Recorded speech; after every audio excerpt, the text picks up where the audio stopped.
இன்றைக்கி 2வது நாளாக ஹெல்த்தி பிரேக்ஃபாஸ்ட்டில் வந்து என்னன்னு சொல்லி பார்த்தீங்கன்னா ராகி கூழ் காய்ச்ச போகிறேன். இந்த ராகி வாங்கிட்டு வந்து நல்லா கழுவி முளைக்கட்டி வச்சு அதை வந்து வெயிலில் நல்லா உணர்த்திட்டு பவுட்ரு பண்ணி அதை அந்த மாவு தான் நல்லா கரைச்சி வச்சுருக்கேன்.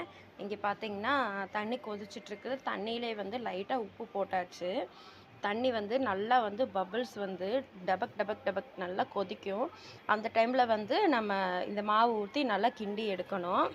இது பார்த்திங்கன்னா இப்போ வந்து மாவு சேர்த்தாச்சு. சேர்த்திட்டு ஒரு 2 நிமிஷத்துக்கு ஒருக்கா இந்த மாதிரி வந்து நல்லா வந்து கிண்டி விட்டுட்டே இருக்கணும்.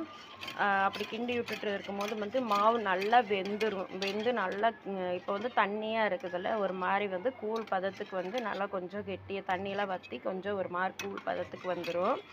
அவ்வளோதான்.